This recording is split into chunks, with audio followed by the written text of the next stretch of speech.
Good afternoon, world. Steven is back. I appreciate the first few views. Again, let me make this very clear. I want to help motivate and teach others.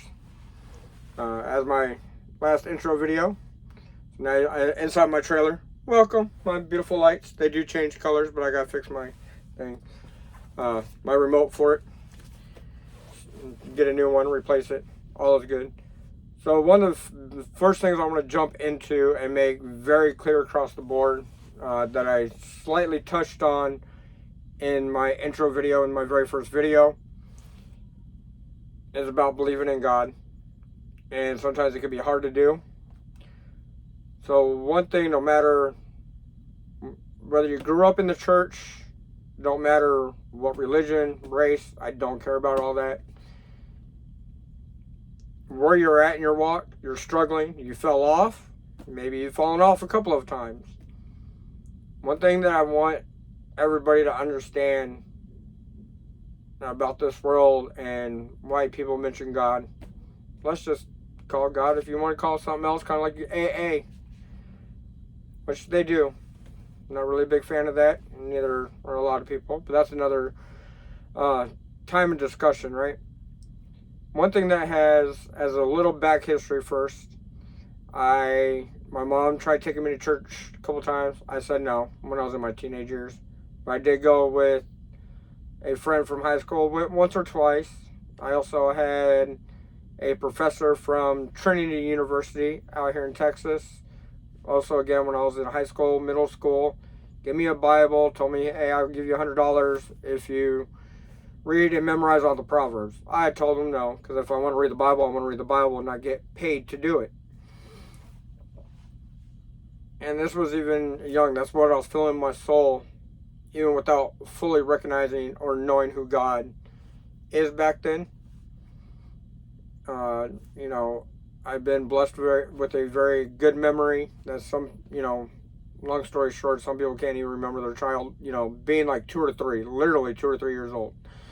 I can remember all those years very clearly. God has blessed me in ways that I never expected. And I know a lot of people say that, all Christian, and I'm not going to say Christian, sorry. Just people that believe in God. I've been blessed, very, very, very well blessed. I did, when I got locked up for a car accident when I was back in Michigan, I did start reading the Bible, so maybe I was becoming a Bible thumper, and no, it wasn't getting me out of jail. Like, I was try giving it a chance. And I did start finding God, started at least gaining understanding, reading the Proverbs. Did I apply any of them or any of the knowledge? Maybe I did so without, as I say, subconsciously or just kind of knowing, just trying to be, quote unquote, a good person. Also, I got out where I stayed with my dad, and without a driver's license, obviously I'm not going to say lack of opportunity, but in a way, without a license, you can only go so far, do so much, whether you're looking for work, trying to get your life back on track. Whether you walk, you bike, you take the bus. With basic knowledge and wisdom as a young adult coming out of prison, I knew I still wanted to get, I was thinking about getting back into church, after doing my, initial parole hearings and things like that. So as I'm out looking for jobs, thinking about going to college, and also church, is as I'm walking, going down one of the roads, God can bless you in ways that things that are on your mind. And another different topic, different discussion. Right now, again, I don't have a lesson plan, but maybe one day as the videos and all this progress, we're going to get there. Well, not too far from my dad's, in walking distance, I found work, working at Arby's, church, and trying to go back to college. All right there in Rochester Hills, Michigan. God has jokes. My God is also very serious. So I'm walking by, I see a couple of vans down, it's kind of tucked down. It didn't really look like a church. There wasn't a, like, steeple or a point. Well, there kind of was, but you didn't really think of it as a church. And right next to the church was Rochester College. So, I'm like, all right, cool. This might actually work. Me not having a big church background, as I kind of mentioned, besides, reading and learning what I did when I was locked up. It was nice to go into a church. I got some information in. I started going and going more. And during this time, not just because I was on parole being sober, but because I wanted to be sober, I found Rochester Church of Christ. When I found Rochester Church of Christ, it was and it still is home when I go there. I still talk to people that I've met through there. Not just because of, Facebook and networking, but I do. It's easy. I can say, oh, okay, I left that church. I moved out of state. And don't talk to anybody again. But that was not what I got at Rochester Church of Christ. I found a very good family there. God has blessed me with a lot of people in my life. And that place, Rochester Church, was one of them. One of the biggest things I liked, originally there was a pastor there named by Patrick Mead. And just the way he talked about it, he'd be funny, but he'd also be serious, talk about reality. So as first getting really back in and being more serious about God, it drew me in. There was something that told me to stay there. Don't even go look. It was just there. Not also because it's close, but God put on my heart, I love when people are reality. It's not hidden. Hey, we know when to be serious. We know when to joke. We know it. That's one of the biggest things I like, kind of on the, if you want to say, non-denominational, as a beginner, intermediate, just someone that you want to believe in God, and without getting, before we get there or get into whatever you want to call it, politics, wording, your feelings, your background, experience. Before you get into any of the other religions, that's one of my biggest things is non-denominational, where it's not just one way. It's just kind of teaching about the Bible, but also we respect all other denominationals, and we learn to have understanding for them. Whether you attend them because of a friend every so often, like I did. I went to a couple of Catholic attendances. I still respected the church. I still respected their faith and how they did things. And still wasn't the biggest fan, but I will still go. I still wouldn't mind going now just to meet other people, or still trying to understand the Catholic, which will be one day down the road. So long story short, for those, no matter where you're walk in your faith, no matter what you're going through, let's say a non-believer, I'm just not believing in God, don't feel like He exists. As we get into those, let me tell you, to ease your mind, something that will always make me believe in God. Always. It don't matter. I can lose this trailer. I can lose everything right now. And as I've been homeless for very interesting reasons, but like I said, I've been through the gamut of things, like most people.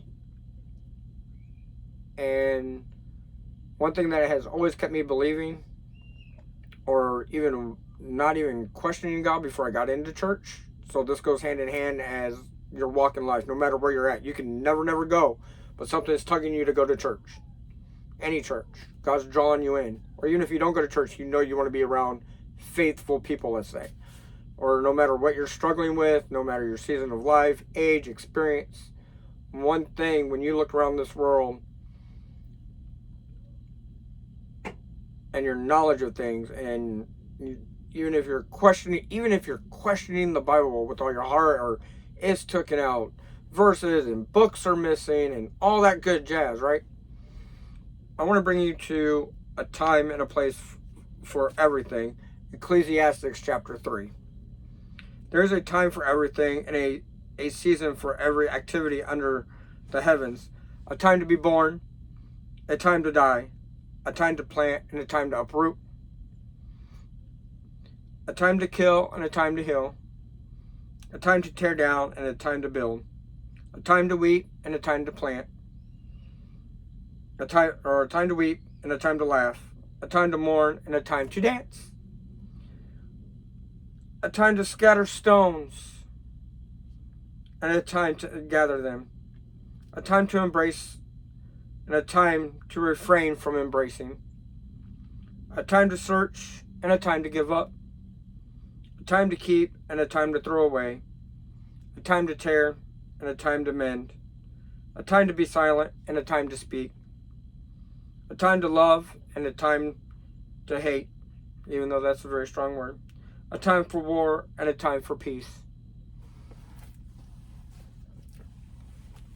Think of those words before breaking them down.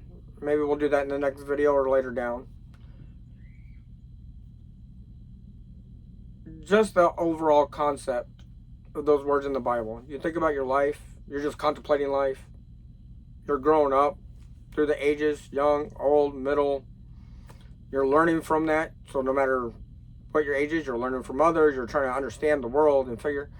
And you start, it helps you bring like, hey, there is a time for everything. No matter how good or strong some of that application may be or full understanding, it helps kind of summarize up the Bible too, that there's a time and a place for everything. And also, I think that ties into the summary of the world to life in general. And the reason I'm saying that is you step outside before all the politics, before all this is applied, no matter where you're at. Again, I can't stress that enough. No matter where you're at. You could be the biggest science geek and theological person in the world. You can almost just cry from joyness and trying to contemplate understanding, where did all this come from? How did all this happen? If you know you did not create all the trees, all the world, all the people, and all the knowledge and everything that is here. Like it says, God knows the sands in the sea and can count every single one. Same thing, if you think about it. No matter where you're at, it boils down to is somebody had to create something. And if you believe in science, the Big Bang Theory, evolution, if you believe in aliens that created the earth, all the power to you. I don't want to get into all that. My biggest thing is, at the end of that thought, no matter how you believe, no matter what evidence you want to bring to the table, to me there is one creator. So if the Big Bang Theory did happen, somebody had to make that Big Bang Theory happen. If you believe aliens created the earth, fine. If God did not do it in the Bible in the 7 days in the beginning of Genesis, fine. I don't want to argue with you on that. My whole thing is, then somebody created the aliens and gave them permission to do what's in the Bible. And so forth. Evolution. Then if evolution is the way you want to believe, who created it? No matter what we boil down, there has to be one God. People, no matter where you're at, just look around. No matter what you're going through or your season, there is a famous, for those that you know it, I will try and find the video and add that in. I'm still, quick little short, I'm still getting used to learning how to do all this. And I got people that are going to help, so the videos will get better. So I appreciate you. Again, it's the journey. I want you to see it from beginning to end, not just learning it all, having all the sources and the hashtags and all that. I want to do this together. So y'all see me grow, and we all grow together. So no matter where you're at, please don't forget that there is one God in this universe, that we're all made for a purpose. Sometimes you don't know what your purpose is. I know I have personally cried out to God many times. Like I was saying in my video, I felt lost. Even with good things going on in my life, good jobs, good opportunities, whether they went bad, wrong, I learned from them. Again, we got so many things to go over about this, and this is why I want to reach out to people. Things that we talk about, but I want to talk about on a deeper level. and across the globe. That was my biggest reason, is I want to take stuff that's already been done, but deeper, walking through it together. So that's my thing, is when y'all believe, just remember there's somebody that had to create it all. And for us to be born, think about that. Even just, yes, we go through pain and we go through all that and we get all mad. There's a time and reason. My boss Jeremiah at Glands, we kind of had a small talk that kind of hinted on this. We didn't do it biblically, but when we talked, he's like, I love that you have passion and you get angry sometimes. Maybe that's what you're angry. You're passionate about somebody not doing something right. Whatever that is. So it bugs you. But you're also trying to be calm. Again, there's a lot of balance. This is a really good book. I love Ecclesiastics chapter 3. So no matter where you're at in your walk in life, please remember there is a God. He has a purpose for you. Sometimes you might even have your purposes changed. And I want you all to know that's okay. We all have a purpose no matter what that is.